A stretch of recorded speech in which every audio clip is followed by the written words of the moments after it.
नमस्कार दोस्तों, आपका स्वागत है माय नॉवल रूम में। यहाँ आपको मिलेगी फैंटेसी, मार्शल आर्ट्स, सिस्टम और ड्रैगन से भरी रोमांचक कहानियाँ।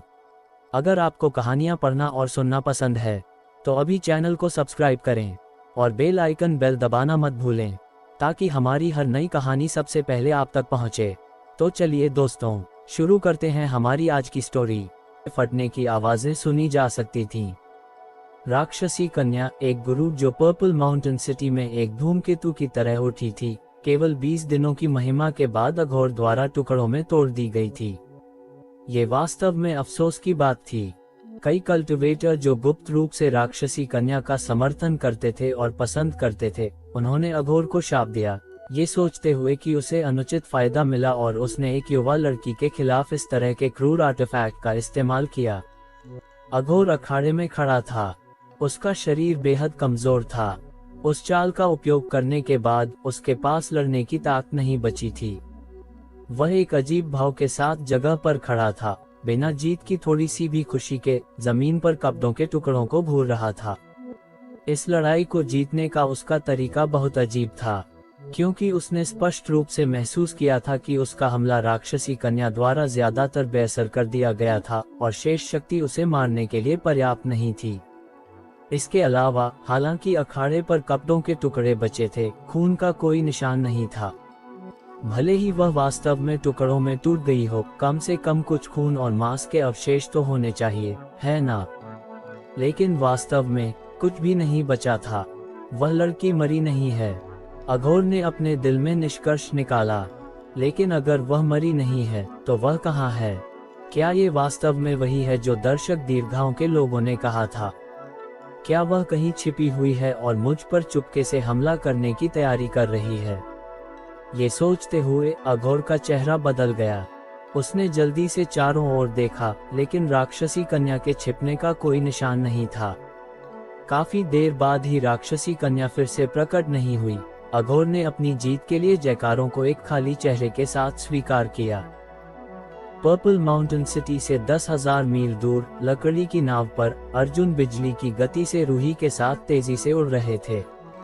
अघोर के साथ आखिरी वार का आदान प्रदान करने के बाद अर्जुन अखाड़े में चमक गए और रूही को बाहर ले आए। नतीजा तय हो चुका था और लड़ने की कोई जरूरत नहीं थी। अघोर पहले से ही अपनी उड़ान के अंत में एक तीर था, लेकिन रूही ठीक थी। जैसे ही रूही अघोर के करीब आती, वह आसानी से उसे अखाड़े से बाहर फेंक सकती थी। वह पहले से ही एम्परर रेल्म में थे और उनकी स्पेस सीक्रेट टेक्निक की मदद से पर्पल माउंटेन सिटी के कल्टिवेटर की ताकत और दृष्टि किसी भी सुराग का पता नहीं लगा सकती थी। इससे ये भ्रम पैदा हुआ कि रूही टुकड़ों में टूट गई थी। अर्जुन द्वारा बाहर लाए जाने के बाद रूही की भयंकर और उग्र आभा अचानक गायब हो गई। वह बहुत आज्ञाकारी बन गईं। लकड़ी की नाव पर चुपचाप खड़ी होकर वह डरपोक आंखों से अर्जुन की पीठ की ओर देखती रहीं। इस बात से डरती थीं कि वह इस दौरान उनके लापरवाही से काम करने पर नाराज होंगे। उन्हें नहीं पता था कि उन्हें क्या हो गया था। उन्होंने, जिन्होंने पहले कभी किसी के साथ लड़ाई नहीं की थी, जब उन्होंने मंच पर कदम रखा तो उनका खून खौल उठा। हर थोड़ा दर्द और उनके शरीर से बहने वाले खून की हर बूंद ने उन्हें अतुलनीय संतुष्टि महसूस कराए। ऐसा लगता था कि मौत से लड़ना उनकी पसंदीदा चीज थी। हर बार जब वह अखाड़े से वापस आती थीं, तो वह परेशान हो जाती थीं। उन्हें लगता था कि उन्हें ऐसा नहीं होना चाहिए। उन्हें दूसरों के साथ क्यों लड़ना पड़ा? उन्हें दूसरों के साथ क्यों लड़ना पड़ा? उन्होंने खुद को गुप्त रूप से चेतावनी दी कि वह फिर कभी राइजिंग ड्रैगन प्लेटफॉर्म पर नहीं जाएंगी। हालांकि दूसरे दिन उनके दिल में बेचैनी ने उन्हें अनजाने में एक कदम आगे बढ़ाया और राक्षसी कन्या के रूप में अखाड़े की ओर बढ़ी। उन्होंने एक के बाद एक कल्टिवेटर की चुनौतियों को स्वीकार किया और उन सभी को नीचे गिरा दिया। उन्होंने दूसरों के साथ लड़ने की खुशी का आनंद लिया। जीतना या हारना वह नहीं था जिसकी उन्हें परवाह थी। जिसका उन्होंने आनंद लिया वह प्रक्रिया थी। वह खुद से थोड़ी डरी हुई थीं। उन्हें लगा कि उनके शरीर में एक शैतान बंद है।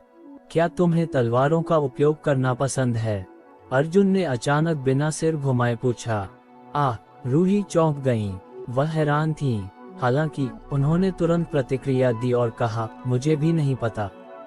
अर्जुन ने कहा, मैंने देखा कि जब तुमने अघोर के साथ लड़ाई की तो तुम्हें अपनी फिंगर स्वॉर्ड का उपयोग करना पसंद था और मैंने तुमसे एक मजबूत तलवार का इरादा महसूस किया। वह एक पल के लिए रुके और फिर पूछा, क्या तुमने पहले तलवार के आकार के आर्टिफैक्ट का उपयोग किया है? नहीं, रूही ने धीरे धीरे सिर हिलाया और फुसफुसाए, मैंने पहले कभी आर्टिफैक्ट का उपयोग नहीं किया है। यह अजीब है। अर्जुन संदिग्ध लग रहे थे। हालांकि रूही की फिंगर स्वॉर्ड अभी तक निपुण नहीं थी, लेकिन वह बेहद शक्तिशाली थी। इसके अलावा तलवार का इरादा जो उन्हें घेरे हुए था, वह नकली नहीं था। अगर वह एक कल्टिवेटर नहीं थी जो कई सालों से तलवारबाजी में डूबी हुई थी, उनके लिए इस तरह की शक्ति होना असंभव था। जिन गुरुओं को अर्जुन ने देखा था, उनमें सबसे मजबूत तलवार का इरादा हेवनली मार्शल होली लैंड के प्रकाशेश्वर का था। उनके पास एक emperor artifact flowing water sword था। अर्जुन को अभी भी 3000 स्वॉर्ड प्रिंसिपल्स याद थे। अर्जुन ने भी कभी कभी तलवार का इस्तेमाल किया था। मिरियड स्वॉर्ड एक चौड़ी तलवार थी, लेकिन यह उनकी ताकत नहीं थी। उन्होंने जो चालें इस्तेमाल की, वे सभी मिरियड स्वॉर्ड की खुद की गुप्त तकनीकें थीं। वे प्रकाशेश्वर की 1000वीं भी नहीं थीं। हालांकि रूही का तलवार का इरादा पूरी तरह से प्राकृतिक और बेहद भयंकर था। इस समय वह एक बिना पॉलिश किए हुए जैड के टुकड़े की तरह थी।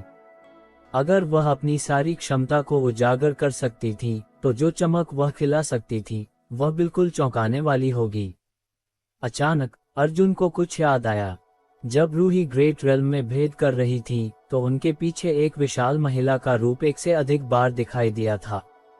उन्हें नहीं पता था कि वह महिला कौन थी, लेकिन हर बार वह अपना मुंह खोलती थी और रूही के ब्रेक थ्रू के कारण होने वाले हेवनली विजन को चूस लेती थी, जिससे रूही का ब्रेक थ्रू बेहद आसान हो जाता था।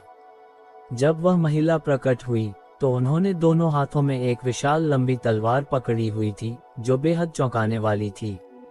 शायद रूही के पास तलवार का इरादा और अनजाने में अपनी फिंगर स्वॉर्ड का उपयोग करने का कारण उस प्रेत से संबंधित था।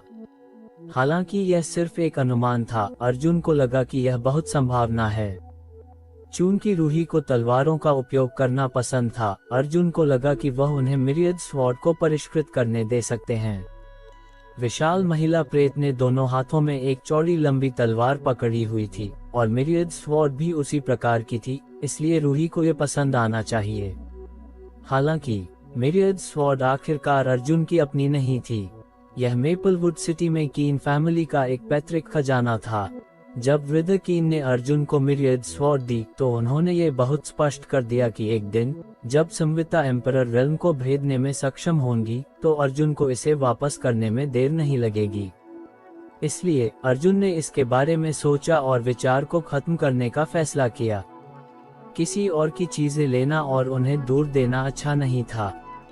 ऐसा लगता था कि एक चौड़ी तलवार प्रकार के एम्परर आर्टिफैक्ट की तलाश करने का समय आ गया था। उनके साथियों में लियू यान ने एनाइलेशन थंडर बीड प्राप्त किया, एरन ने 5 कलर्ड स्पीयर प्राप्त किया, और यहाँ तक कि देह ने डेमोनिक वॉर हैमर प्राप्त किया। उनमें से कौन सा एम्परर आर्टिफैक्ट नहीं था? अर्जुन स्वाभाविक रूप से एक का पक्ष नहीं ले सकते थे और दूसरे के साथ भेदभाव नहीं कर सकते थे। श्रीमान, मुझे माफ करना। रूही को आपकी अनुमति के बिना इतना बड़ा गड़बड़ नहीं करना चाहिए था। रूही ने अचानक अपनी हिम्मत जुटाई, अपना सिर नीचे किया और अपनी गलती मान ली। अर्जुन हंसे और कहा, मैं तुम्हें दोष नहीं दे रहा हूँ। तुम किस बात के लिए माफी मांग रही हो? रूही ने अपना सिर उठाया और आश्चर्य से पूछा, श्रीमान, आप नाराज नहीं हैं? अर्जुन मुस्कुराए और कहा, आप अपना रास्ता कैसे चलना है, ये तय करती हैं। आपको इस बात की परवाह करने की जरूरत नहीं है कि दूसरे क्या सोचते हैं। जब तक आपका ज़मीर साफ है, तब तक ठीक है। मैं आपसे पूछता हूँ, क्या आप उस अखाड़े में लड़कर खुश थीं? हाँ, रूही ने बिना सोचे समझे जोर से सिर हिलाया। तो क्या तुमने किसी को मारा? रूही ने सिर हिलाया और कहा, मैंने हर बार उन्हें पीट कर नीचे गिरा दिया। मैंने उन्हें नहीं मारा। तो क्या तुम्हें दोषी महसूस होता है? रूही ने इसके बारे में गंभीरता से सोचा और सिर हिलाया। नहीं, उनका कौशल दूसरों जितना अच्छा नहीं है, और चूंकि वे अखाड़े में प्रवेश कर चुके हैं, इसलिए उन्हें स्वाभाविक रूप से पीटे जाने के लिए मानसिक रूप से तैयार होना पड़ा। रूही भी ऐसे विचारों के साथ अखाड़े में प्रवेश की थी। ये सही है। अर्जुन ने सिर हिलाया। अगर तुम्हें लगता है कि यह सही है तो ये सही है। भविष्य में जब तुम बड़ी हो जाओगी तो यह अपरिहार्य है कि ऐसे लोग होंगे जो तुम पर उंगली उठाएंगे और तुम्हारे बारे में गैर जिम्मेदाराना टिप्पणी करेंगे। अगर वे समझदार हैं तो तुम सुन सकती हो और खुले दिमाग से उन्हें स्वीकार कर सकती हो। अगर वे अनुचित हैं तो तुम उन्हें महज एक हवा की तरह मान सकती हो। सबसे महत्वपूर्ण बात यहाँ है। अर्जुन ने अपना हाथ बढ़ाया और अपनी छाती की ओर इशारा किया। मैं समझती हूँ। रूही ने धीरे से सिर हिलाया और अचानक एक फूल जैसी मुस्कान दिखाई और खुशी से कहा, श्रीमान के साथ यात्रा करना वास्तव में अच्छा है। आधा महीना बाद अर्जुन कई मोड़ और घुमावों के बाद पूर्वी क्षेत्र के भीतरी भाग में गहराई तक चले गए थे। इस दौरान वह और रूही एक साथ यात्रा कर रहे थे। उन्होंने सड़क पर अनगिनत नदियों और पहाड़ों को पार किया था, स्थानीय रीति रिवाजों का अनुभव किया था और रूही को कल्टीवेशन सिखाया था, इसलिए वे अकेले नहीं थे। रूही की वृद्धि बेहद तेज थी। हालांकि उनकी कल्टीवेशन रेल्म में ज्यादा सुधार नहीं हुआ था, लेकिन उन्होंने अपनी ताकत को नियंत्रित करने में बड़ी प्रगति की थी। इसका पिछले 20 दिनों में राइजिंग ड्रैगन अरेना पर उनकी लड़ाई से बहुत कुछ लेना देना था। भयंकर लड़ाई अक्सर एक व्यक्ति की क्षमता को उत्तेजित कर सकती है और उन्हें तेजी से बढ़ने दे सकती है। हालांकि रूही पिछली लड़ाइयों में बड़ी थी, ज्यादा अनुभव और सबक उनके शरीर के विभिन्न हिस्सों में बस गए थे और जमा हो गए थे। अर्जुन के साथ यात्रा के इस दौर के दौरान उन्होंने सभी जमा हुए अनुभव और सबक को पोषक तत्वों में बदल दिया था। वह लगातार अखाड़े में हुई लड़ाइयों को याद करती थी और उनके लिए एक ही जगह पर रहना मुश्किल था। अर्जुन ने इसे अपनी आंखों में देखा, लेकिन इस पर कोई टिप्पणी नहीं की। इस दिन लकड़ी की नाव हवा में रुक गई क्योंकि अर्जुन का रूप अचानक रुक गया। क्या हुआ? रूही ने जल्दी से पूछा, साथ ही साथ अपनी दैवीय चेतना को जारी करके आसपास के माहौल को ढक दिया। उन्होंने सोचा कि उन्हें कुछ खतरा हुआ है, लेकिन चारों ओर देखने के बाद उन्होंने कुछ भी असामान्य नहीं पाया। जब उन्होंने फिर से अर्जुन की ओर देखा तो उन्होंने पाया कि वह एक अजीब भाव के साथ एक सुनहरा टोकन निकाल रहे थे। उनकी दैवीय चेतना टोकन को घेरे हुए थी। अगले ही पल अर्जुन का चेहरा बदल गया और बेहद पीला पड़ गया। रूही इतनी डर गई कि उन्होंने सांस लेने की भी हिम्मत नहीं की। उन्होंने अर्जुन का इतने लंबे समय तक पीछा किया था, लेकिन उन्होंने उन्हें इतना गुस्से में कभी नहीं देखा था। स्पष्ट रूप से कुछ बड़ी घटना हुई थी जिसने अर्जुन को इतना गुस्सा दिलाया था। वह सुनहरा टोकन क्या है? जांच करने के बाद श्रीमान को इतना बड़ा भावनात्मक उतार चढ़ाव क्यों हुआ? रूही भ्रमित थी, लेकिन उन्होंने पूछने की हिम्मत नहीं की। फिर अर्जुन की भयानक दैवीय चेतना एक ज्वार की तरह फैल गई, एक पल में एक बड़े क्षेत्र को ढक लिया। थोड़ी देर बाद अर्जुन ने कुछ खोज लिया। उनका रूप पल भर में चमका और वह रूही के साथ शून्य को चीरते हुए सीधे गायब हो गए। जब वह फिर से प्रकट हुई तो रूही ने पाया कि वह और उनके गुरु पहले से ही कई किलोमीटर दूर थे, शून्य में घूम रहे थे। उनके नीचे कल्टिवेटर का एक समूह एक मॉन्स्टर बीस्ट को घेर रहा था जो एक कछुए और एक बाघ जैसा दिखता था। इस मॉन्स्टर बीस्ट में एक समृद्ध डेमोनिक ची थी और यह 11th ऑर्डर के चरम पर लगती थी, जो कल्टिवेटर कल्टिवेशन के संदर्भ में डाओसोस रेल्म के चरम के बराबर थी। इसे घेरने वाले समूह में केवल 3 डाओसोस रेल्म कल्टिवेटर थे, बाकी सभी सेंट किंग्स थे। यहाँ तक कि 3 डाओसोस रेल्म कल्टिवेटर की भी कल्टिवेशन उच्च नहीं थी, केवल फर्स्ट या सेकंड ऑर्डर में थी। वे कुछ छोटे सेक्ट के एल्डर्स लगते थे जो अपने शिष्यों को अनुभव के लिए बाहर लाए थे, लेकिन किसी तरह उनका सामना इस मॉन्स्टर बीस्ट से हुआ। शिष्यों के लिए समूहों में एक साथ यात्रा करना बहुत आम था। उनमें से ज्यादातर के साथ उच्च कल्टिवेशन वाले कुछ एल्डर्स होते थे। सबसे पहले वे शिष्यों की रक्षा करते थे और दूसरा वे शिष्यों के कल्टिवेशन परिणामों का निरीक्षण करते थे। यदि आवश्यक नहीं होता तो ये एल्डर्स आसानी से प्रकट नहीं होते थे। जमीन पर पहले से ही एक फटा हुआ शव पड़ा था, जो कल्टिवेटर अभी भी जिंदा थे, वे घबराए हुए और भयभीत दिख रहे थे। वे कम या ज्यादा घायल थे। स्थिति को देखते हुए ऐसा लगता था कि वे मॉन्स्टर बीस्ट के प्रतिद्वंद्वी नहीं थे। जब अर्जुन अचानक रूही के साथ प्रकट हुए तो मॉन्स्टर बीस्ट पागल हो गया और फर्स्ट ऑर्डर डाओसोस रेल्म कल्टिवेटर में से एक को काटने के लिए अपना मुंह खोला। यह अज्ञात था कि फर्स्ट ऑर्डर डाओसोस रेल्म कल्टिवेटर अपनी रस्सी के अंत में था या उसे गार्ड से पकड़ा गया था, लेकिन वह पेट में मॉन्स्टर बीस्ट के काटने से बच नहीं पाया। खून बह निकला और कल्टिवेटर दर्द से कराह उठा। इस क्षण में अर्जुन ने अचानक एक उदासीन भाव के साथ अपनी मुट्ठी लहराई। एक पंच के साथ मूल रूप से राजसी और असहनीय रूप से अभिमानी डेमोनिक बीस्ट अचानक दुख में चिल्लाया। तुरंत बाद उसके मोटे शरीर पर एक छेद दिखाई दिया। खून और आंतरिक अंग बह निकले और वह तुरंत मर गया। मॉन्स्टर बीस्ट द्वारा काटे गए कल्टिवेटर सदमे से अभी भी उबर नहीं पाए थे। वह निराशा में संघर्ष कर रहा था, दहाड़ रहा था और बुरी तरह से चिल्ला रहा था। दूसरी ओर अन्य दो डाओसोस रेल्म कल्टिवेटर ने कुछ देखा। उन्होंने अपना सिर उठाया और अर्जुन की दिशा में देखा, फिर मरे हुए मॉन्स्टर बीस्ट को देखा। उनका दिल कांप उठा क्योंकि उन्हें एहसास हुआ कि उनका सामना एक गुरु से हुआ था। हालांकि अर्जुन बहुत कम उम्र के दिखते थे, वह एक पंच के साथ चरम 11th ऑर्डर मॉन्स्टर बीस्ट को मार सकते थे। वह कम से कम एम्परर रेल्म के एक गुरु थे। दोनों ने लापरवाही करने की हिम्मत नहीं की। एक गंभीर भाव के साथ उन्होंने अपनी मुट्ठी बांधी और उन्हें धन्यवाद देने वाले थे, लेकिन अर्जुन ने उन्हें सीधे बाधित किया और धीमी आवाज में चिल्लाया, अर्थ सिटी कहाँ है?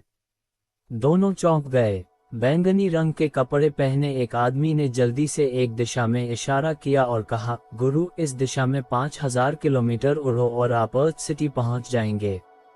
हालांकि वह अर्जुन की वास्तविक उम्र को नहीं देख सकता था, चूंकि वह एम्परर रेल्म के एक गुरु थे, इसलिए उन्हें गुरु कहना सही था। अर्जुन ने उस दिशा में देखा जिसकी ओर उसने इशारा किया था। अगले ही पल हवा में लहरों की एक परत दिखाई दी। वह और रूही कल्टिवेटर के इस समूह की नजर से तुरंत गायब हो गए। काफी देर बाद किसी ने धीमी आवाज में पूछा, क्या मुझे चीजें दिख रही हैं? क्या दो लोग अभी यहाँ आए थे? मैंने भी देखा। भाई, तुमने गलत नहीं देखा। उसने उस हरे बालों वाले बाघ कछुए को भी मार डाला और छोटे मार्शल चाचा को बचा लिया। छोटे मार्शल चाचा घायल हैं। जल्दी करो और स्पिरिट पिल लो। छोटे मार्शल चाचा, हिम्मत रखो, मरना मत। जाहिर तौर पर अनुभवहीन युवाओं का एक समूह तुरंत छोटे मार्शल चाचा के चारों ओर इकट्ठा हो गया, जिन्हें अजूर हेड टाइगर टर्टल ने काटा था, और जल्दी से उनके घावों का इलाज किया। केवल अन्य दो डाओसोस रेल्म गुरु वहीं खड़े रहे, अर्जुन के गायब होने की दिशा में घूरते रहे, लंबे समय तक शांत नहीं हो पाए। उन दोनों को कोई अंदाजा नहीं था कि अर्जुन यहाँ कैसे आए और वह कैसे चले गए, भले ही उनकी आंखें अर्जुन पर टिकी थीं। हालांकि एम्परर रेल्म के गुरु रहस्यमय तरीके से गायब हो गए थे। अगर ग्रीन फर्ड टाइगर टॉर्टस का शव अभी भी यहाँ नहीं होता, तो उन्होंने सोचा होता कि वे सपना देख रहे थे। यह एम्परर रेल्म था। ये वह चरम क्षेत्र था जिसके लिए एस्ट्रल बाउंड्री में सभी कल्टिवेटर तरसते थे और उसका सम्मान करते थे। अतीत में वे भी उच्च उत्साही और गर्म रक्त वाले थे। ये सोचते थे कि वे अपने जीवन काल में एम्परर रेल्म के रहस्यों में एक झलक ले सकते हैं, लेकिन जैसे जैसे वे बड़े होते गए, वे घटिया योग्यता और खराब संसाधनों से फंस गए थे। वे केवल फर्स्ट और सेकंड ऑर्डर डाओसोस रेल्म्स के बीच घूम सकते थे। फ्लोइंग टाइम ग्रेट एम्परर ने उनके दिलों में तेज किनारों को नष्ट कर दिया था, जिसके पीछे गड़बड़ी की एक आरामदायक मानसिकता छोड़ दी गई थी। सेक्ट में छोटी पीढ़ी को देखने के लिए अपना सिर मोड़ते हुए वे अतीत में उनकी तरह मजबूत थे, लेकिन कुछ 100 वर्षों के बाद कितने बचेंगे? अगर वे बच भी गए तो वे कहाँ रुकेंगे? लकड़ी की नाव पर अर्जुन ने अपनी एम्परर ची को सीमा तक धकेल दिया और उनकी गति पहले से थोड़ी तेज थी। वह टोकन अजूर सन टेम्पल का शिष्य टोकन है। अजूर सन टेम्पल के शिष्य की पहचान का प्रतिनिधित्व करने के अलावा इस टोकन का उपयोग एक दूसरे के साथ संवाद करने के लिए एक कम्युनिकेशन आर्टिफैक्ट के रूप में भी किया जा सकता है। मुझे अभी अजूर सन टेम्पल के एक शिष्य से मदद मांगने का संदेश मिला। अर्जुन लकड़ी की नाव पर खड़े थे और रूही को समझा रहे थे।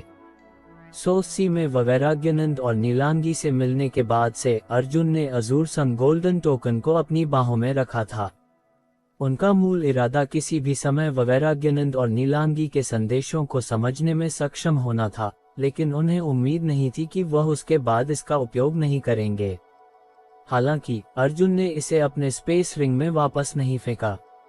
वैसे भी इसे अपनी बाहों में रखने से कोई फर्क नहीं पड़ा और यह उनके आंदोलनों को प्रभावित नहीं करेगा। किसने सोचा था कि दूर पूर्वी क्षेत्र में अर्जुन को अजूर सन टेम्पल के एक शिष्य से मदद मांगने का संदेश मिलेगा। संदेश बहुत छोटा था, केवल एक पंक्ति के शब्द, अर्थ सिटी, अजूर सन पवेलियन, मदद। दूसरा पक्ष स्पष्ट रूप से एक अजूर सन टेम्पल का शिष्य था जो अपने गोल्डन टोकन पर यह संदेश भेजने में सक्षम था। लेकिन अर्जुन ये पता नहीं लगा सके कि दूसरा पक्ष पूर्वी क्षेत्र में कैसे आया और उन्हें किस तरह के खतरे का सामना करना पड़ा। आखिरकार अजूर सन टेम्पल दक्षिणी क्षेत्र में एक सेक्ट था, यहाँ से लाखों किलोमीटर दूर।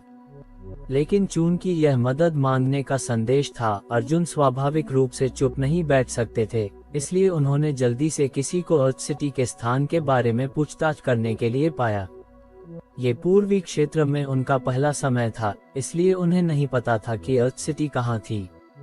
सौभाग्य से पास में लोगों का एक समूह था, इसलिए अर्जुन तुरंत टेलीपोर्ट हो गए। हालांकि मुझे नहीं पता कि वहाँ क्या हुआ। अगर बाद में कोई लड़ाई होती है तो अपना ख्याल रखना, अर्जुन ने रूही को चेतावनी दी। अर्थ सिटी निश्चित रूप से एक शहर था और चूंकि यह एक शहर था, इसलिए वहाँ एक गुरु गार्ड कर सकते थे। हालांकि अर्जुन को एम्परर रेल्म में पदोन्नत किया गया था, वह इतना अभिमानी नहीं था कि वह किसी को भी अपनी आंखों में नहीं रखता था। अगर उन्हें वास्तव में लड़ना पड़ा तो वह रूही की देखभाल करने में सक्षम नहीं होंगे। अब जब उन्होंने उन्हें स्पष्ट रूप से चेतावनी दी थी तो वह बाद में परिस्थितियों के अनुसार कार्य कर सकती थीं। मैं समझती हूँ, रूही ने जोर से सिर हिलाया। श्रीमान, कृपया अपनी इच्छानुसार काम करने के लिए स्वतंत्र महसूस करें। रूही आपके लिए बोझ नहीं बनेगी। अर्जुन ने थोड़ा सिर हिलाया। उत्सुक, उन्होंने गति बढ़ा दी। अर्थ सिटी पूर्वी क्षेत्र के भीतरी भाग में स्थित पूरे पूर्वी क्षेत्र के सबसे महत्वपूर्ण शहरों में से एक माना जाता था। पर्पल माउंटेन सिटी की तुलना में ये निस्संदेह बहुत अधिक समृद्ध था। अर्थ सिटी प्रचुर संसाधनों से घिरा हुआ था, जिसने कई कल्टिवेटर को यहाँ बसने के लिए आकर्षित किया। कई कल्टिवेटर आए और गए, जिससे इस जगह पर अधिक से अधिक समृद्धि आई। अर्थ सिटी के सिटी लॉर्ड सुरक्षित एक first order emperor realm master थे, जिनके पास कई सक्षम अधीनस्थ थे। 50 साल पहले अर्थ सिटी का कार्यभार संभालने के बाद से वह पूरे शहर को अच्छी व्यवस्था में रख रहे थे। शहर में कानून सख्त थे और कुछ ही लोगों ने कानून तोड़ने की हिम्मत की। सेनवीर ने अर्थ सिटी में 81 नियम भी रखे थे। जिसने भी उनका उल्लंघन करने की हिम्मत की, उसे समान रूप से दंडित किया जाएगा, सड़कों के माध्यम से कोड़े मारने से लेकर विच्छेदन द्वारा निष्पादित होने तक। उनके लोहे के खून के तरीके और निष्पक्ष रवैये ने पूरे अर्थ सिटी को उनसे प्यार और सम्मान दिलाया। इस समय शहर में अजूर सन पवेलियन नामक एक दुकान के सामने शहर के गार्डों की वर्दी पहने कल्टिवेटर के एक समूह ने प्रवेश द्वार को अवरुद्ध कर दिया। एक डाउसोस रेल्म कल्टिवेटर पास के एक चाय खाने में इत्मीनान से बैठा था, ठंडे और शांत ढंग से चाय पी रहा था। उसकी बाज जैसी आंखों की जोड़ी लगातार दुकान से गुजरने वाले हर किसी को देख रही थी, जैसे वह किसी चीज के बारे में सतर्क था। आसपास की भीड़ से फुसफुसाहट सुनी जा सकती थी। वे सभी चर्चा कर रहे थे कि अजूर सन पवेलियन ने क्या किया था, जिसने सिटी लॉर्ड्स मैंशन के लोगों को यहां आने और इसे घेरने के लिए आकर्षित किया था। अजूर सन पवेलियन सिर्फ एक छोटी सी दुकान थी और जो चीजें ये बेचती थी वे कुछ खास नहीं थीं। कई स्पिरिट पिल्स और आर्टिफैक्ट दूसरों से खरीदे जाते थे और फिर बेचे जाते थे, इसलिए ज्यादा मुनाफा नहीं होता था, बस किसी तरह खुद को बनाए रखने का प्रबंधन होता था। जिस किसी ने भी अजूर सन पवेलियन के साथ व्यवहार किया था, वह जानता होगा कि दुकानदार के अलावा मंडप में केवल 2 क्लर्क बचे थे।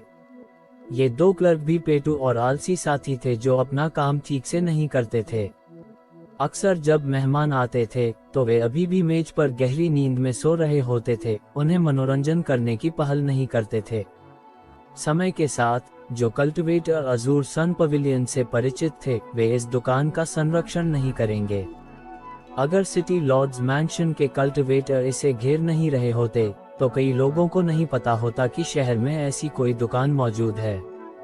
हालांकि अर्जुन को नहीं पता था कि अजूर सन पवेलियन ने क्या किया था। चूंकि इसने इंपीरियल गार्ड आर्मी का ध्यान आकर्षित किया था, ये निश्चित रूप से कोई अच्छी बात नहीं थी।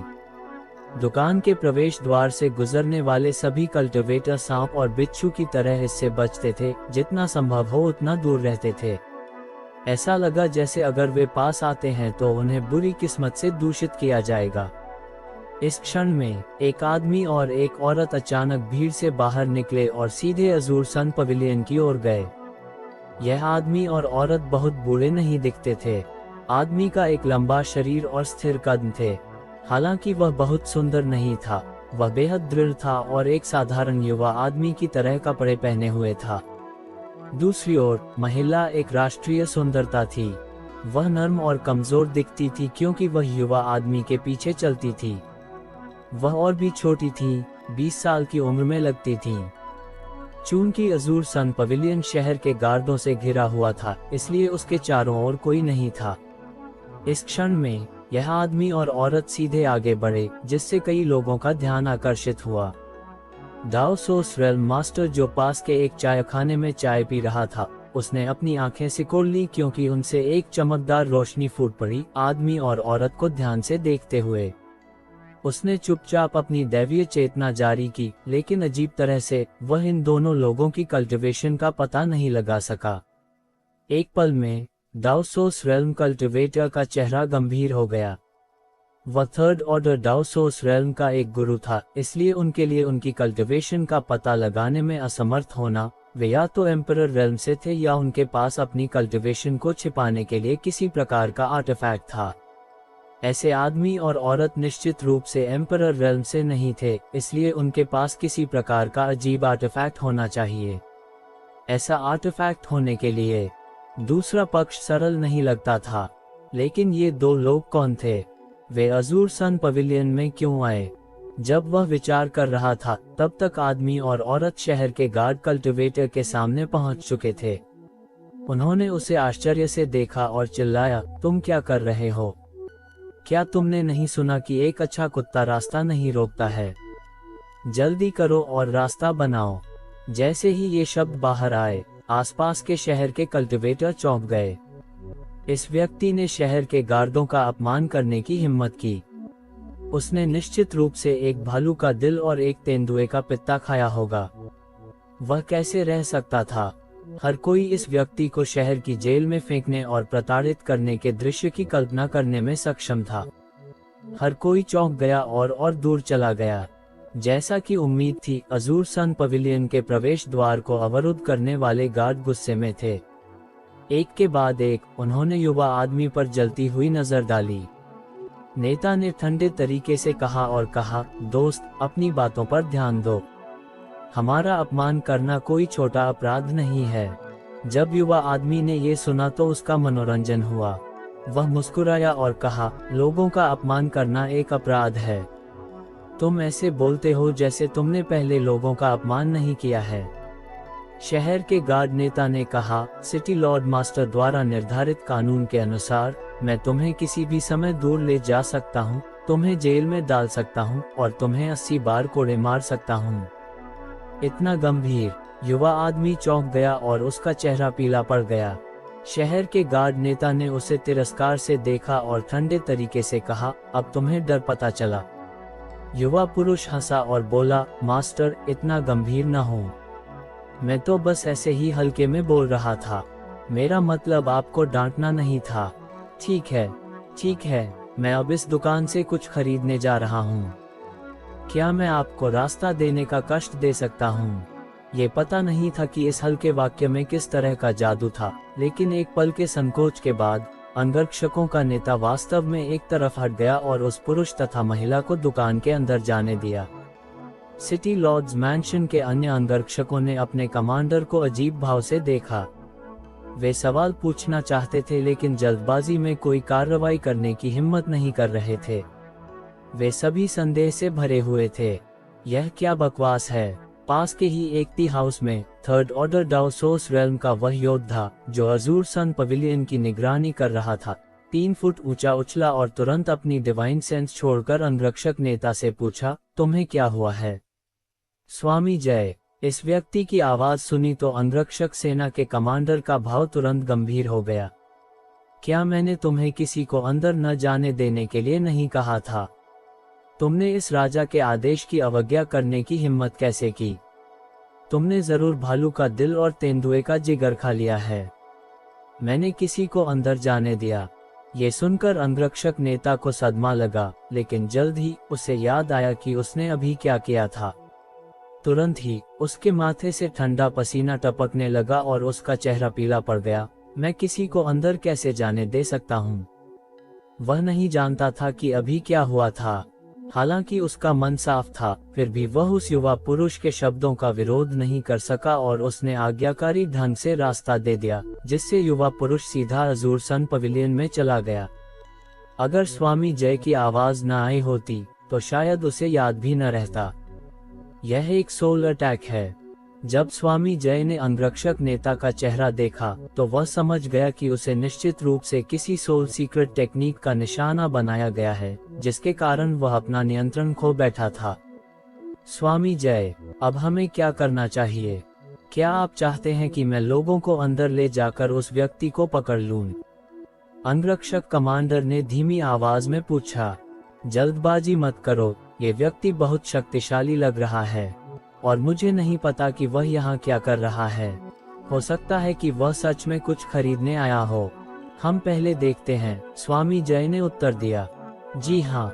दुकान के अंदर अर्जुन और रूही ने चारों ओर देखा और पाया कि दुकान वास्तव में छोटी थी और उसमें बहुत अधिक सामान नहीं था। सामान अस्त व्यस्त ढंग से रखा गया था और उनकी कीमत भी ज्यादा नहीं थी। काउंटर के पास कम कल्टीवेशन वाले 2 सहायक थे। इस समय वे दोनों ऐसे माथे पर बल डाल रहे थे जैसे उनके माता पिता मर गए हों। वे समय समय पर बाहर खड़े अंगरक्षकों की ओर देखते थे और अनजाने में बड़बड़ा रहे थे, ये खत्म हो गया, खत्म हो गया, खत्म हो गया। मुझे नहीं पता कि दुकानदार ने क्या किया है, लेकिन उसका काम तमाम हो गया है। इन दोनों पुरुषों की नसें बेहद तनाव में थीं क्योंकि उन्हें ये पता भी नहीं चला कि अर्जुन और रूही कब अंदर आ गए थे। अर्जुन ने उनकी तरफ देखा और उन्हें नजरअंदाज कर दिया। इसके बजाय उसने दुकान के पिछले हिस्से को देखा और सीधा पिछवाड़े की ओर चला गया। एक गलियारे से होते हुए वे एक छोटी फुलवारी जैसी जगह पर पहुंचे। अंदर के कमरे के सामने अर्जुन रुका और दरवाजा धीरे से खटखटाया। कौन है? अंदर से अचानक एक महिला की आवाज आई। वह बेहद थकी हुई और उदास लग रही थी, जैसे उसने कई दिनों से आराम न किया हो। अर्जुन ने गहरी आवाज में कहा, मैं कुछ खरीदने आया हूँ। अंदर की महिला एक पल के लिए चुप रही और फिर बोली, मेरी दुकान हाल ही में कुछ मुश्किल में फंसी हुई है और अस्थायी रूप से बंद है। कृपया वापस चले जाए। अर्जुन अपनी आंखें घुमाए बिना रह न सका और बोला, ये युवा मास्टर सदर्न टेरिटरी से यहाँ तक केवल कुछ खरीदने आया है। तुम्हारी हिम्मत कैसे हुई मुझे वापस जाने के लिए कहने की? Southern territory. अंदर से अचानक एक धीमी आवाज आई, जिसके बाद हवा का एक झोंका आया। दरवाजा चरमराहट के साथ खुला और एक थकी हारी युवा महिला अचानक अर्जुन के सामने खड़ी हो गई। ये युवा महिला लगभग 27 से 28 वर्ष की लग रही थी। वह अच्छी तरह से सजी धजी थी और हालांकि उसकी सुंदरता असाधारण नहीं थी, फिर भी वह देखने में बहुत सुखद थी। हालांकि हाल ही में उसके साथ कुछ हुआ होगा, इसलिए उसकी आंखें थोड़ी लाल थीं और अंदर धंसी हुई थीं, लेकिन उसकी सुंदर आंखें बेहद तेज थीं। वह अर्जुन को तेज जलती दृष्टि से देख रही थी, मानो वह उसके अंदर कोई फूल देखना चाहती हो। क्या आप सच में सदर्न टेरिटरी से हैं? युवा महिला ने घबराकर पूछा। अर्जुन ने सिर हिलाया और कहा, ठीक है। वह एक नज़र में देख सकता था कि यह युवा महिला केवल सेकंड ऑर्डर डाउसोस रेल्म की कल्टिवेटर थी और उसकी आभा थोड़ी कमजोर लग रही थी। हालांकि वह सेकंड ऑर्डर डाउसोस रेल्म की कल्टिवेटर थी, लेकिन वह निश्चित रूप से अपनी पूरी ताकत नहीं दिखा सकती थी। वह नहीं जानता था कि ऐसा इसलिए था क्योंकि उसने पर्याप्त मेहनत नहीं की थी या उसकी कल्टिवेशन में कुछ गड़बड़ हो गई थी। आपके पास क्या प्रमाण है? युवा महिला ने पूछा। वह अब भी चिंतित थी।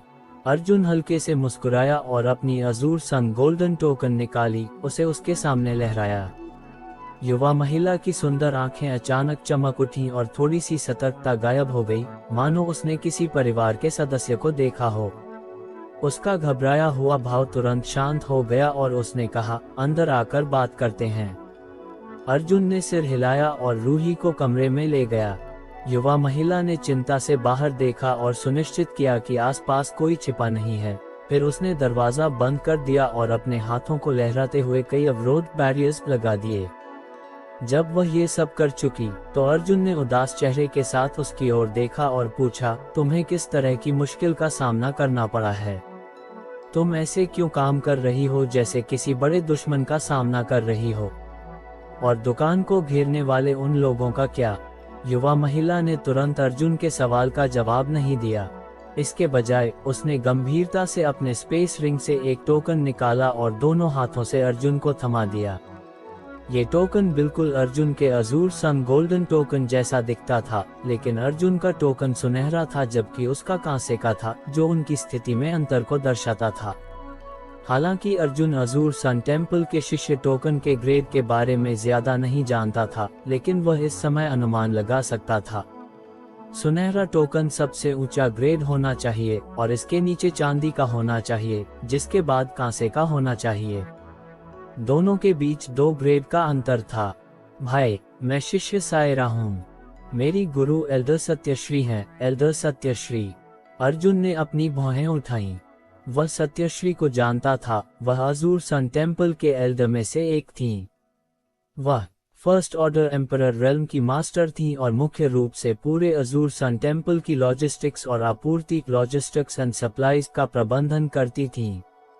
अर्जुन ने उनसे कई बार काम किया था, लेकिन यह एल्डर सत्यश्री हमेशा लोगों को ठंडा भाव देती थीं और उनसे संवाद करना आसान नहीं था। भाई, क्या आप भाई प्रहर्ष हैं? सायरा ने उत्सुकता से अर्जुन को देखा और पूछा। अर्जुन ने अपने मुंह का कोना मोड़ा और जोर से कहा, प्रहर्ष क्या मेरे जितने सुंदर हो सकते हैं? सायरा ने ये सुना और बिना अजीब भाव दिखाए न रह सकी, मानो उसने उम्मीद नहीं की थी कि यह भाई इतना आत्ममुग्ध नार्सिसिस्टिक होगा।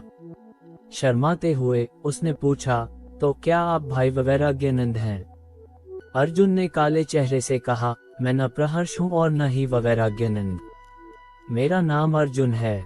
भाई अर्जुन। सायरा ने माथे पर बल डाला, मानो वह इस नाम से बहुत अपरिचित हो। अर्जुन ने कहा, चूंकि तुम अजूर सन टेम्पल की शिष्या हो, तो तुम प्रहर्ष और वैराग्यानंद को कैसे नहीं पहचान सकती? ये दोनों मंदिर के सबसे कुलीन शिष्य हैं। सायरा ने शर्मिंदा होते हुए कहा, जूनियर सिस्टर बहुत समय पहले अजूर सन टेम्पल से निकल गई थी और इन सभी वर्षों में वापस नहीं आई, इसलिए मैंने इन दोनों भाइयों को नहीं देखा है। अर्जुन ने हैरानी से कहा, क्या ऐसा है? तो फिर तुम ईस्टर्न टेरिटरी में क्यों आए और यहाँ एक दुकान क्यों खोली? सायरा ने उत्तर दिया, मैं मंदिर से एक कार्य करने के लिए यहाँ आई थी। दुकान सुविधा के लिए खोली गई थी। मैंने ये सब सम्मानित गुरु को सूचित किया और उनका समर्थन प्राप्त किया।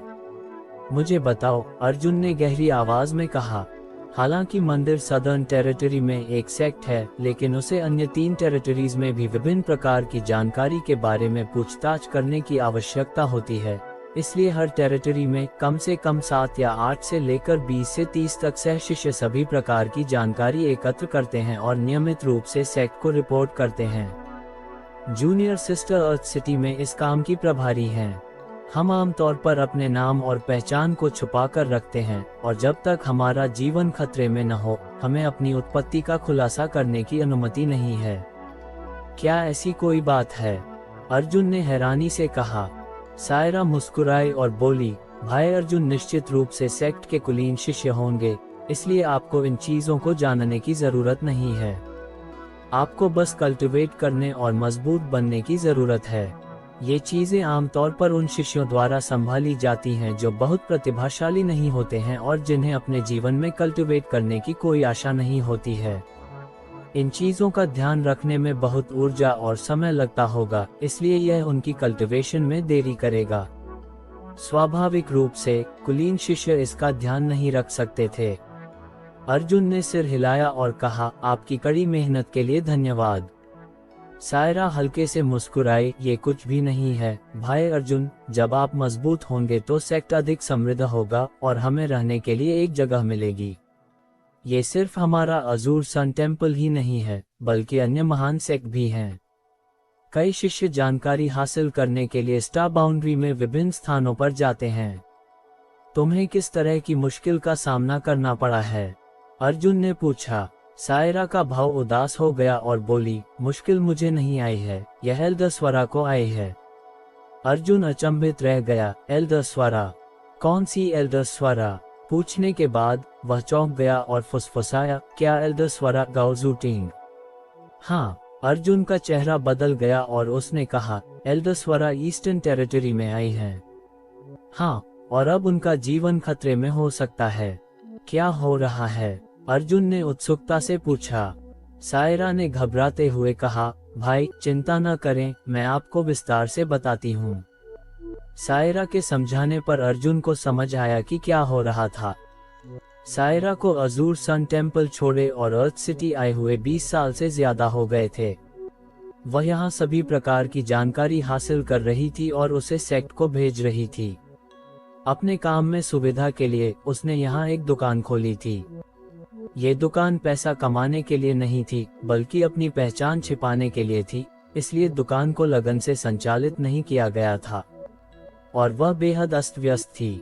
6 महीने पहले सायरा ने एक निर्धन कल्टिवेटर से एक जानवर की आधी खाल खरीदी थी।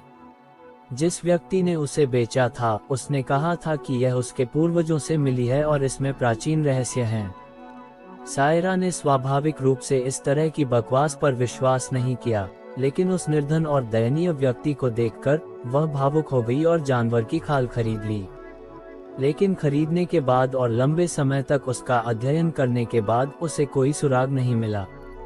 अजीब महसूस करते हुए उसने इस अवधि के दौरान प्राप्त जानकारी के साथ साथ एक विशेष चैनल के माध्यम से जानवर की खाल को अजूर सन टेम्पल वापस भेज दिया।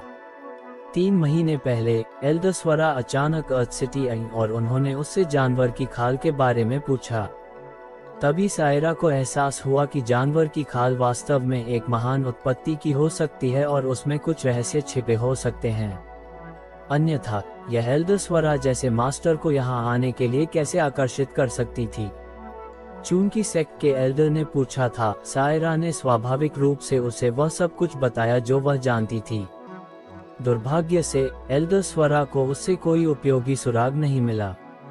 अगली अवधि में एल्दस्वरा जानवर की खाल में छिपे रहस्यों का अध्ययन कर रही थी और समय समय पर थोड़ी देर के लिए अर्थ सिटी से बाहर चली जाती थी। सायरा को नहीं पता था कि वह क्या कर रही थी। 1.5 महीने पहले तक एल्दस्वरा ने अचानक उसे बताया कि उनके पास कुछ सुराग हैं, लेकिन उन्हें इसे तोड़ने के लिए दूसरों के साथ काम करने की जरूरत है। उस दिन उन्होंने कुछ कल्टिवेशन संसाधन पीछे छोड़ दिए और अर्थ सिटी छोड़कर बिना किसी निशान के गायब हो गईं। 7 दिन पहले अजूर सन पवेलियन को अचानक सिटी लॉर्ड्स मैंशन के अंगरक्षकों ने घेर लिया। उन अंगरक्षकों ने यह नहीं बताया कि अजूर सन पवेलियन ने क्या किया था और बस उसे घेर लिया, किसी को अंदर जाने की अनुमति नहीं दी। ये सब बताते हुए सायरा अचानक चौंक गई और पूछा, भाई अर्जुन, आप अंदर कैसे आए? सिटी लॉर्ड्स मैंशन के लोग अभी भी बाहर होने चाहिए। अर्जुन मुस्कुराया और बोला, अगर मैं अंदर आना चाहता हूँ तो वे तुच्छ लोग मुझे कैसे रोक सकते हैं? रुककर उसने माथे पर बल डाला और कहा, एल्दस्वरा 1.5 महीने पहले यहाँ से चली गईं, ये कहते हुए कि वह दूसरों के साथ मिलकर जानवर की खाल के रहस्य को तोड़ना चाहती थी। लेकिन 7 दिन पहले इस जगह को सिटी लॉर्ड्स मैंशन के लोगों ने बिना किसी कारण के घेर लिया। सायरा ने घबराते हुए कहा, इसलिए जूनियर सिस्टर को संदेह है कि एल्दस्वरा को किसी खतरे का सामना करना पड़ा होगा। उन्होंने अजूर सन पवेलियन को इसलिए घेरा है क्योंकि उन्हें डर है कि मैं कोई जानकारी बाहर दे दूंगी। आखिरकार एल्डर स्वरा ने कुछ दिन पहले अजूर सन पवेलियन में आते जाते समय अपनी जगह नहीं छिपाई थी, इसलिए यह पता लगाना आसान है कि वह अजूर सन पवेलियन से जुड़ी हुई हैं। अर्जुन ने सिर हिलाया और कहा, तुम सही हो, अगर ऐसा है तो अर्थ सिटी जरूर इसमें शामिल है। सायरा ने दुखी होकर कहा, जूनियर सिस्टर के पास सच में कोई और विकल्प नहीं था, इसलिए उसने संदेश भेजने के लिए अपने टोकन का इस्तेमाल किया। यहाँ तक कि एक हताश स्थिति में भी उसने सच में उम्मीद नहीं की थी कि सीनियर ब्रदर अर्जुन आएंगे। अर्जुन ने कहा, मैं भी किसी काम से यहाँ से गुजर रहा था, इसलिए आ गया। अगर अर्जुन इत्तेफाक से अर्थ सिटी से नहीं गुजर रहा होता तो सायरा किसी को नहीं बुला पाती। आखिरकार यह ईस्टर्न टेरिटरी था। यह अजूर सन टेम्पल से बहुत दूर था। मंदिर के लोग बिना किसी कारण के यहाँ नहीं आते। हालांकि एल्डर स्वरा का स्वभाव ठंडा था, वह हमेशा अर्जुन के प्रति अच्छी थीं। उन्होंने व्यक्तिगत रूप से अर्जुन को अजूर सन गोल्डन टोकन दिया था और यहाँ तक कि अर्जुन को एक शिष्य के रूप में स्वीकार करने और उसे कल्टिवेशन सिखाने का विचार भी किया था। अब जब एल्डर स्वरा मुश्किल में हो सकती थी तो अर्जुन निश्चित रूप से चुपचाप खड़ा नहीं रह सकता था। बेशक ये सिर्फ एक अनुमान था, यह एक गलतफहमी भी हो सकती थी, लेकिन सिटी लॉर्ड्स मैंशन के लोगों ने अजूर सन पवेलियन को घेर लिया था। ये सच्चाई कम या ज्यादा एक खुला झूठ थी। अगर एल्डर स्वरा की वजह से नहीं तो वे इस जगह को बिना किसी कारण के क्यों घेरेंगे। इस मामले में सिटी लॉर्ड्स मैंशन का इस मामले से नजदीकी संबंध होना चाहिए। अर्जुन ने एक पल के लिए विचार किया, उसकी सोच धीरे धीरे साफ होती गई। सायरा ने कहा, जूनियर सिस्टर ने भी यही अंदाजा लगाया था। एल्डर स्वरा ने पहले कहा था कि वह किसी को जानवर की खाल के रहस्य को तोड़ने के लिए साथ काम करने के लिए ढूंढना चाहती थीं। सिटी लॉर्ड सेनवीर ही first order emperor realm master हैं। अगर एल्डर स्वरा किसी को हाथ मिलाने के लिए ढूंढ रही थी तो सेनवीर सबसे अच्छा विकल्प हैं। ओह, अर्जुन ने अपनी भौहें उठाईं और मुस्कुराया। चूंकि हमारे पास एक संदिग्ध है तो ये बहुत आसान हो जाएगा। भाई अर्जुन, आप क्या करने की योजना बना रहे हैं? सायरा ने उसे एक बुरी मुस्कान के साथ देखा। अचानक उसे एक बुरा एहसास हुआ। हम और क्या कर सकते हैं? स्वाभाविक रूप से हमें उससे आमने सामने पूछना होगा, अर्जुन ने धीरे से कहा। सायरा चौंक गई और बोली, भाई जल्दबाजी न करें। सेनवीर एक first order emperor realm master हैं जो 40 साल से ज्यादा समय से इस रेल्म में हैं। वह बेहद शक्तिशाली हैं और उनके पास एक एम्परर आर्टिफैक्ट भी है। हालांकि भाई मंदिर के कुलीन शिष्य हैं, मुझे डर है कि अगर वह एम्परर रेल्म के खिलाफ जाते हैं तो मुझे डर है। उसने अपना वाक्य पूरा नहीं किया, लेकिन उसका मतलब बहुत स्पष्ट था। उसे लगा कि अर्जुन सेनवीर के लिए कोई मुकाबला नहीं है। अर्जुन मुस्कुराया और बोला, जूनियर सिस्टर सायरा, चिंता न करो, सेनवीर भाई के लिए कुछ भी नहीं है। रुककर उसने रूही को आदेश दिया, जूनियर सिस्टर सायरा को लो और पीछे के दरवाजे से अर्थ सिटी छोड़ दो और शहर के बाहर मेरा इंतजार करो। चूंकि यह हुआ है तो यहाँ और रुकने की जरूरत नहीं है। जूनियर सिस्टर सायरा को जल्द से जल्द मंदिर वापस जाना चाहिए। जी सर, रूही गंभीर दिखी। तभी अर्जुन की आकृति फड़फड़ाई और अचानक गायब हो गई। ये सायरा अचंभित रह गई, हैरान और चिंतित। उसने स्पष्ट रूप से भाई अर्जुन को बताया था कि सेनवीर एम्पेरोर रेल्म के मास्टर हैं। वह अभी भी इतना गर्मजोशी और आवेग क्यों दिखा रहे थे? रूही हल्के से मुस्कुराए और बोली, बहन, मेरे सर की चिंता मत करो, सेनवीर उनका मुकाबला नहीं कर सकता। सर, सायरा ने रूही को आश्चर्य से देखा और कहा, बहन, क्या तुम मंदिर की शिष्या नहीं हो? रूही ने सिर हिलाया और कहा, मैं बस एक छोटे से परिवार की सदस्य हूँ। सर ने मुझे नहीं छोड़ा और मेरी कल्टिवेशन को मार्गदर्शन देने के लिए मुझे अपने पास रखा, इसलिए मेरी आज की उपलब्धियां हैं। सायरा चौंक गई। वह महसूस कर सकती थी कि रूही की कल्टिवेशन उससे ज्यादा थी। वह सेकंड ऑर्डर डाउ सोर्स रेल्म की मास्टर थी और रूही उससे ज्यादा मजबूत थी। इसका मतलब था कि वह थर्ड ऑर्डर डाउ सोर्स रेल्म में थी। लेकिन ऐसे मास्टर को केवल भाई अर्जुन ने सिखाया था। वह उन बड़े सेक्ट के कुलीन शिष्य से किसी भी तरह से कम नहीं थे। भाई अर्जुन की कल्टीवेशन क्या है? सायरा ने हैरानी से पूछा। रूही ने अपने होंठ सिकुड़े और मुस्कुराए। उसने सम्मानित महसूस किया और हल्के से कहा, सर पहले ही एम्परर रेल्म के मास्टर हैं। सायरा पूरी तरह से चौंक गई। उसकी आंखें, जो लंबे समय से धुंधली थीं, धीरे धीरे चमक उठीं। उसके सामने का अंधेरा और चिंता दूर हो गई। अजूर सन पवेलियन के बाहर टी हाउस में स्वामी जय अपनी चील जैसी आंखों से अजूर सन पवेलियन के प्रवेश द्वार को घूर रहा था। उसने अनजाने में अपने हाथ में चाय का प्याला उठाया और अपने मुंह तक ले आया। उसे नहीं पता था कि पहले अजूर सन पवेलियन में प्रवेश करने वाले पुरुष और महिला की उत्पत्ति क्या थी। उसने अपने अधीनस्थों से जांच करने के लिए कहा था, लेकिन उन्हें कुछ नहीं मिला। ऐसा लगा जैसे उन्होंने आज ही शहर में प्रवेश किया था। इससे स्वामी जय सतर्क हो गया। उसे डर था कि पुरुष और महिला का वास्तव में सिटी लॉर्ड के निर्देशों से कुछ लेना देना था। वह किसी भी विवरण को चूकने की हिम्मत नहीं कर रहा था। उसका मन पूरी तरह से अजूर सन पवेलियन में डूबा हुआ था। अचानक उसके दिल में एक बेहद असहज भावना उठी, मानो कोई खतरा आ रहा हो, जिससे उसका दिल जोर से धड़कने लगा। इससे पहले कि स्वामी जय प्रतिक्रिया कर पाता, उसने अचानक अपनी आंख के कोने से एक व्यक्ति को देखा। उसने तेजी से अपना सिर घुमाया और देखा, उसकी आंखें चौड़ी हो गईं। उसने देखा कि पहले वाला युवा पुरुष उसके सामने वाली कुर्सी पर बैठा था। उसे देखकर मुस्कुरा रहा था। स्वामी जय खुद को रोक नहीं पाया और एक घूंट चाय अर्जुन पर फेंक दी। अर्जुन ने अपना हाथ हिलाया और चाय की फुहार ने दिशा बदल दी, सीधा स्वामी जय के चेहरे पर छिड़क गई। जल्दबाजी में खड़ा होकर उसने अपना चेहरा पोंछा और बहुत सतर्कता से अर्जुन को घूरने लगा। उसका दिल सदमे से भर गया था। अपनी कल्टिवेशन के साथ उसने ध्यान नहीं दिया कि यह युवा पुरुष उसके सामने कैसे प्रकट हुआ। अगर यह युवा पुरुष उसे नुकसान पहुंचाना चाहता, तो क्या वह अपनी मर्जी से उसकी जान नहीं ले सकता था? ये सोचकर स्वामी जय को पसीना आ गया। बैठो। अर्जुन ने उसे मुस्कुराते हुए देखा, लेकिन उसकी आंखें एक जहरीले सांप की तरह थीं, जिससे स्वामी जय कांप उठा। बाद वाला एक पल के लिए हिचकिचाया, लेकिन फिर भी अपने दांत पीसकर वापस बैठ गया। उसका भाव बेहद मुश्किल था, मानो उसके कूल्हों के नीचे अनगिनत सुइयां थीं। मैं आपको किस नाम से पुकारूं? अर्जुन ने पूछा।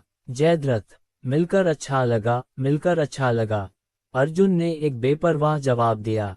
अचानक उसकी आंखों में एक ठंडी रोशनी चमकी। स्वामी जय, आपको पता होना चाहिए कि यह युवा मास्टर आपको क्यों ढूंढ रहा है ना? जयद्रथ ने अपने माथे पर ठंडा पसीना पोंछा और एक जबरदस्त मुस्कान के साथ कहा, ये युवा मास्टर मजाक कर रहा होगा। ये जय यहाँ ठंडे और शांत ढंग से शराब और चाय बना रहा है, लेकिन मुझे आश्चर्य है कि क्या ये युवा मास्टर।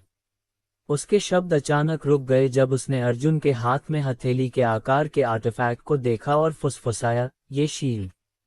जयद्रथ की नज़र स्वाभाविक रूप से अच्छी थी। वह एक नज़र में बता सकता था कि अर्जुन के हाथ में शील्ड का ग्रेड कम नहीं था।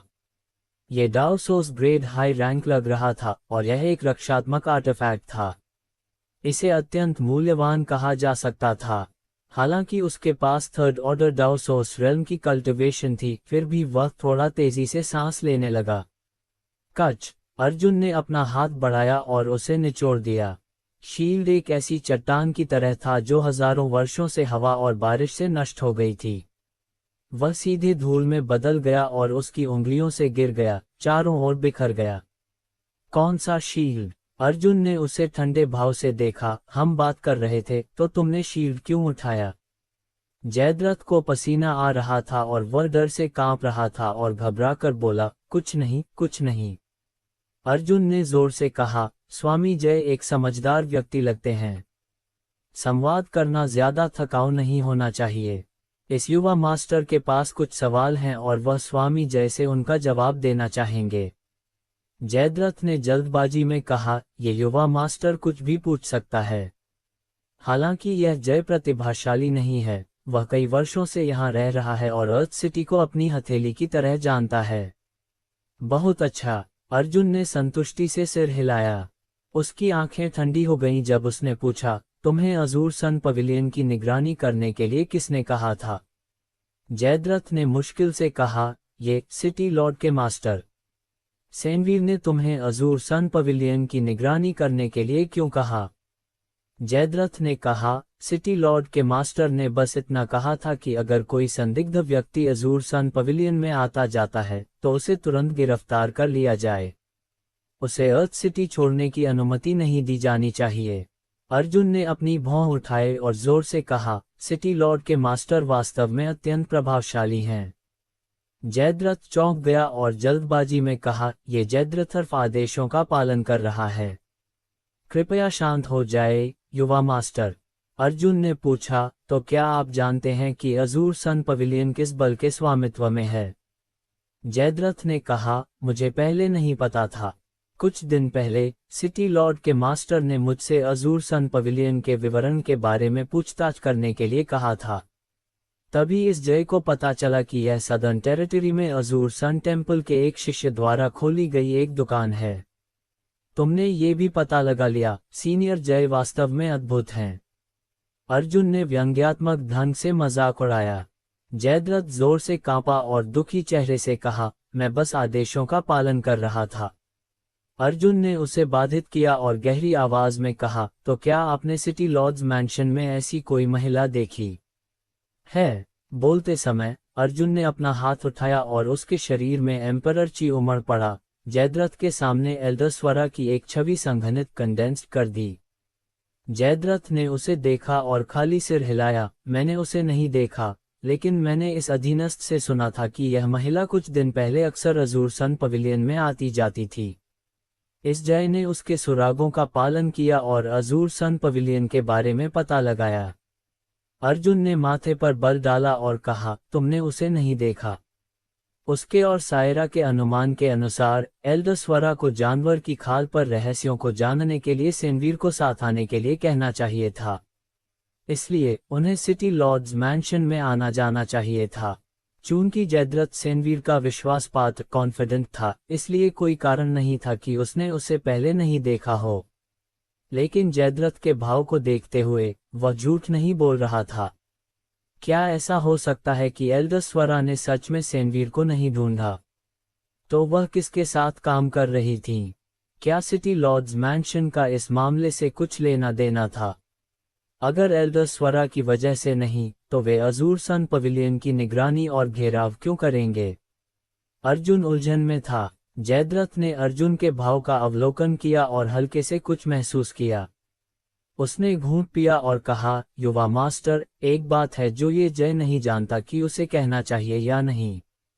अगर यह बकवास है तो परेशान मत करो। अर्जुन ने उसे ठंडे भाव से देखा। जयद्रथ ने कहा, 1.5 महीने पहले एल्डर शरण सिटी लॉर्ड के मास्टर से मिलने आए थे और अगले दिन सिटी लॉर्ड के मास्टर ने अर्थ सिटी छोड़ दिया।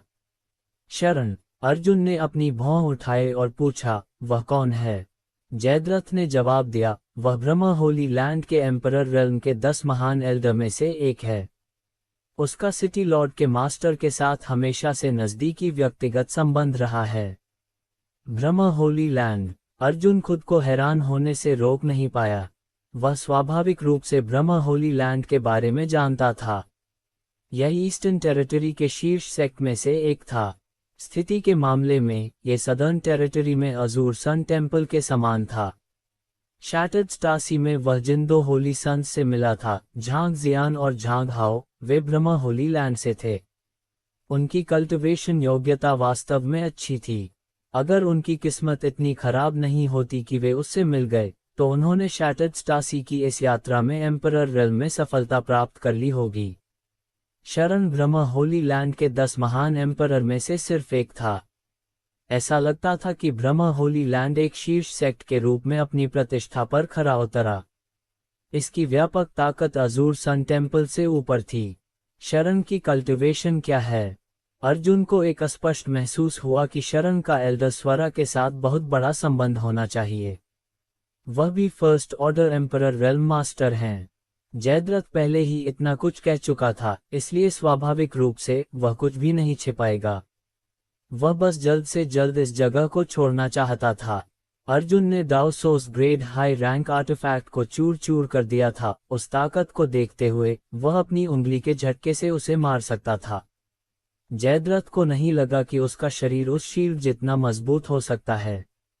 अर्जुन ने सिर हिलाया। उसने एक उंगली उठाई। अंतिम सवाल, क्या आप जानते हैं कि शरण या सेनवीरब कहाँ हैं?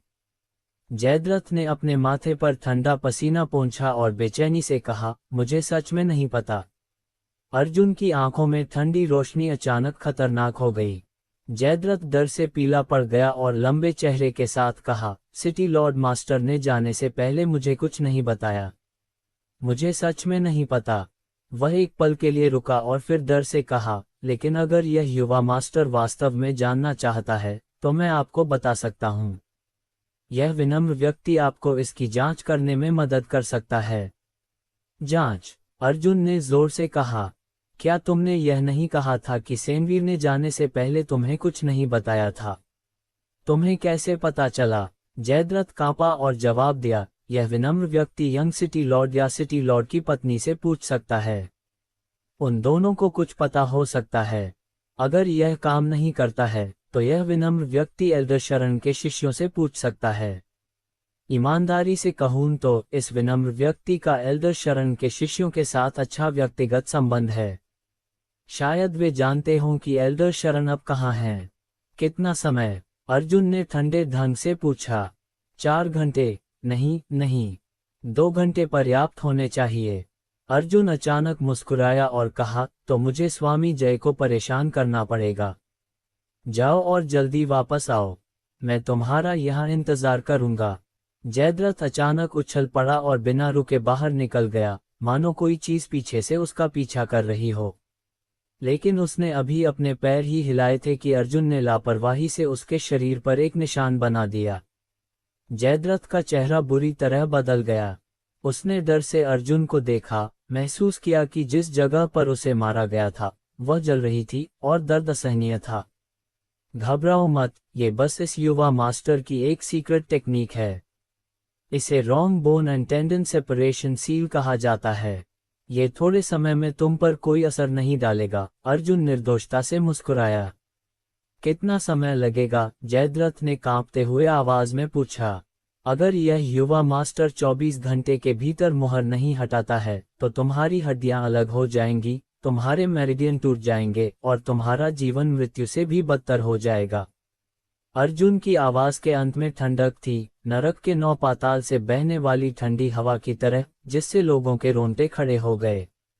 जयद्रथ का चेहरा राख जैसा हो गया, लेकिन दूसरे पक्ष की मुट्ठी उससे बड़ी थी, इसलिए उसने जल्दबाजी में कोई कार्रवाई करने की हिम्मत नहीं की। थोड़ी देर बाद उसने अपने पैर पटके और जितनी जल्दी हो सके वहां से निकल गया। अर्जुन ने टी हाउस के वेटर को बुलाया और उसे चाय का एक नया बर्तन लाने के लिए कहा। ठंडे और शांत ढंग से उसकी चुस्कियां ले रहा था। इसमें 1 घंटा भी नहीं लगा। सिर्फ एक अगरबत्ती को जलने में जितना समय लगा उतनी ही देर में जयद्रथ अचानक वापस आ गया। इतनी जल्दी? अर्जुन ने उसे हैरानी से देखा और तारीफ की। स्वामी जय में वास्तव में उत्कृष्ट क्षमता है।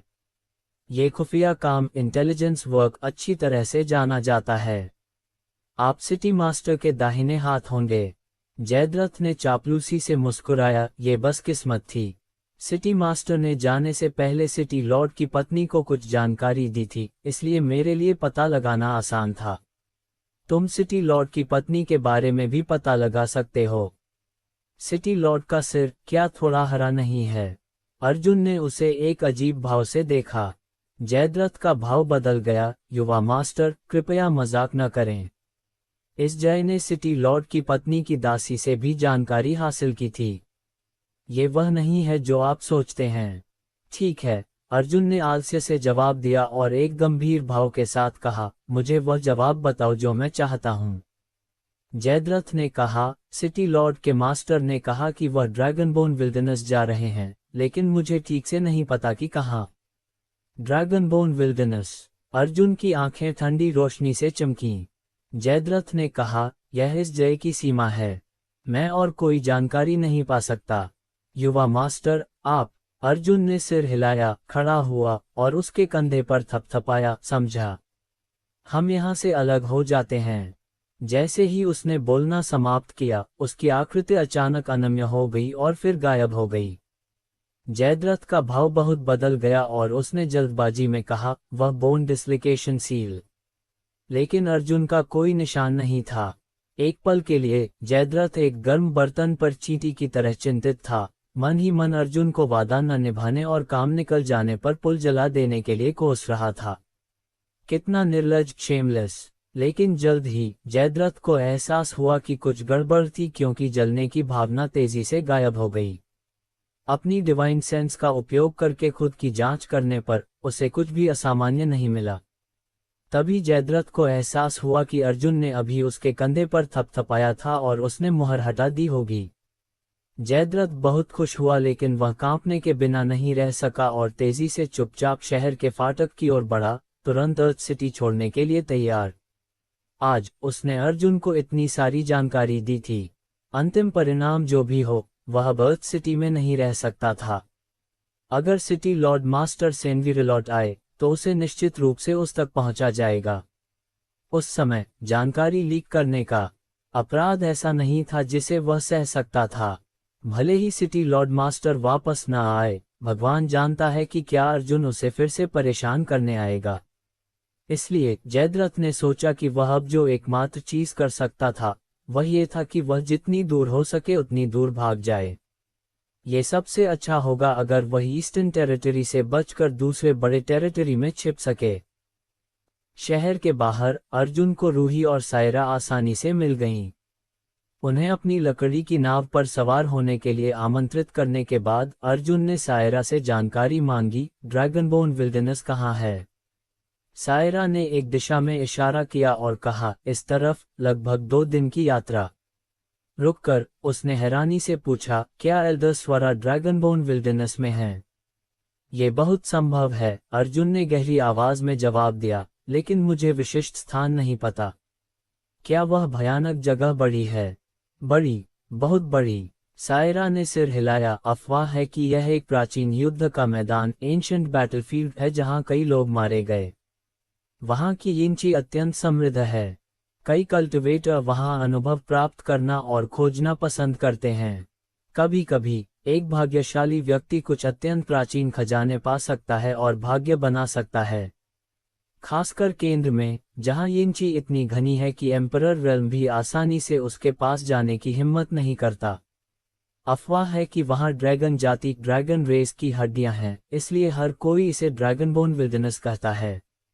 ओह, अर्जुन ने अपनी भौं उठाए और मुस्कुराए बिना नहीं रह सका। तो चलो पहले केंद्र में जाकर वहां की स्थिति देखते हैं।